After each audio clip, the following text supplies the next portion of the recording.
ఉత్తరప్రదేశ్లో ప్రధాని మంత్రి మోదీ మాట్లాడుతున్నారు. ఇప్పుడు లైవ్ చూద్దాం. आज उसका नाम नेताजी के नाम पर है। साथियों, कोई नहीं भूल सकता कि कैसे बाबा साहब आंबेडकर की विरासत को मिटाने का प्रयास हुआ। दिल्ली में कांग्रेस के शाही परिवार ने यह पाप किया और यहां यूपी में सपा वालों ने भी यही दुस्साहस किया। लेकिन भाजपा ने बाबा साहब की विरासत को मिटने नहीं दिया। आज दिल्ली से लेकर लखनऊ तक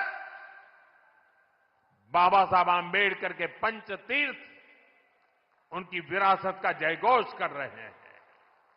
साथियों, सरदार वल्लभ भाई पटेल ने सैकड़ों रियासतों में बटे हमारे देश को एक किया था, लेकिन आजादी के बाद उनके काम और उनके कद दोनों को छोटा करने का प्रयास किया गया। ये भाजपा है जिसने सरदार साहब को वो मान सम्मान दिया जिसके वो हकदार थे। भाजपा ने ही सरदार पटेल की विश्व की सबसे ऊंची प्रतिमा बनाई, एकता नगर के रूप में एक प्रेरणा स्थली का निर्माण किया। अब हर साल वहां 31 अक्टूबर को देश राष्ट्रीय एकता दिवस का मुख्य आयोजन करता है। साथियों, हमारे यहां दशकों तक आदिवासियों के योगदान को भी उचित स्थान नहीं दिया गया। हमारी सरकार ने ही भगवान बिरसा मुंडा का भव्य स्मारक बनाया। अभी कुछ सप्ताह पहले ही छत्तीसगढ़ में शहीद वीर नारायण सिंह आदिवासी म्यूजियम का लोकार्पण हुआ है। साथियों, देश भर में ऐसे अनेक उदाहरण हैं। यही उत्तर प्रदेश में ही देखें तो महाराजा सुहेलदेव का स्मारक तब बना जब भाजपा सरकार बनी। यहां निषाद राज और प्रभु श्री राम की मिलन स्थली को अब जाकर के मान सम्मान मिला। राजा महेंद्र प्रताप सिंह से लेकर चौरी चौरा के शहीदों तक मां भारती के सपूतों के योगदान को भाजपा सरकार ने ही पूरी श्रद्धा और विनम्रता से याद किया। साथियों, परिवारवाद की राजनीति की एक विशिष्ट पहचान होती है। यह असुरक्षा से भरी हुई होती है। इसलिए परिवारवादियों के लिए दूसरों की लकीर छोटी करना मजबूरी हो जाता है, ताकि उनके परिवार का कद बड़ा दिखे और उनकी दुकान चलती रहे।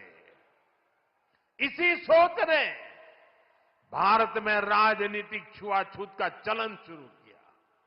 आप सोचिए, आजाद भारत में अनेक प्रधानमंत्री हुए, लेकिन राजधानी दिल्ली में जो म्यूजियम था उसमें अनेक पूर्व प्रधानमंत्रियों को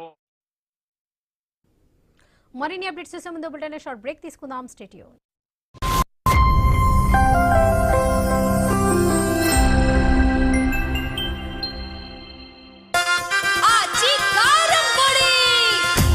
గుమగుమల వంటలే వంటలే ఆచివారి కారం పొడి రుచులతో పండగే. రంగు ఘాటు అంటేనే ఆచినే ఆచినే ప్రతి ఇంట కోరేది ఆచి కారం పొడి.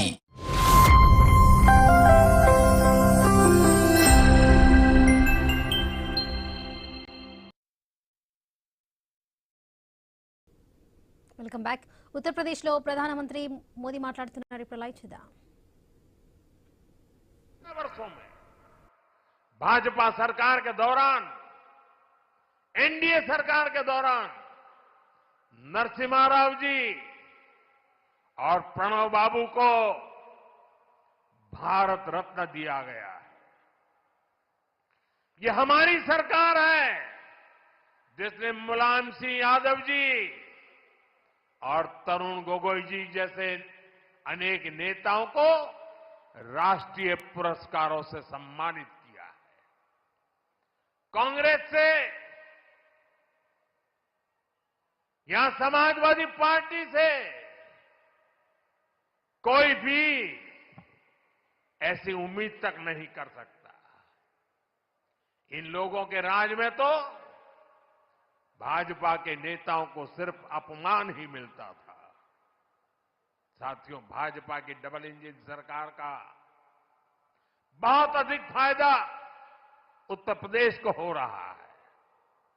उत्तर प्रदेश 21वीं सदी के भारत में अपनी एक अलग पहचान बना रहा है और मेरा सौभाग्य है कि मैं यूपी से सांसद हूं।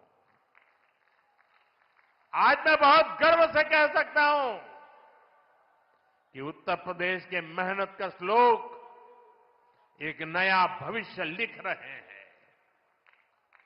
कभी यूपी की चर्चा खराब कानून व्यवस्था को लेकर होती थी, आज यूपी की चर्चा विकास के लिए होती है। आज यूपी देश के पर्यटन मानचित्र पर तेजी से उभर रहा है। अयोध्या में भव्य राम मंदिर, काशी विश्वनाथ धाम, ये दुनिया में यूपी की नई पहचान के प्रतीक बन रहे हैं और राष्ट्र प्रेरणा स्थल जैसे आधुनिक निर्माण उत्तर प्रदेश की नई छवि को और अधिक रोशन बनाते हैं। साथियों, हमारा उत्तर प्रदेश सुशासन, समृद्धि, सच्चे सामाजिक न्याय के मॉडल के रूप में और बुलंदी हासिल करे, इसी कामना के साथ आप सभी को फिर से राष्ट्र प्रेरणा स्थल की बधाई। मैं कहूंगा डॉक्टर श्यामा प्रसाद मुखर्जी, आप कहेंगे अमर रहे, अमर रहे। मैं कहूं पंडित दीनदयाल उपाध्याय जी, आप कहें अमर रहे, अमर रहे। मैं कहूं अटल बिहारी वाजपेयी जी, आप कहें अमर रहे, अमर रहे। पंडित श्यामा प्रसाद मुखर्जी, श्यामा प्रसाद मुखर्जी, श्यामा प्रसाद मुखर्जी,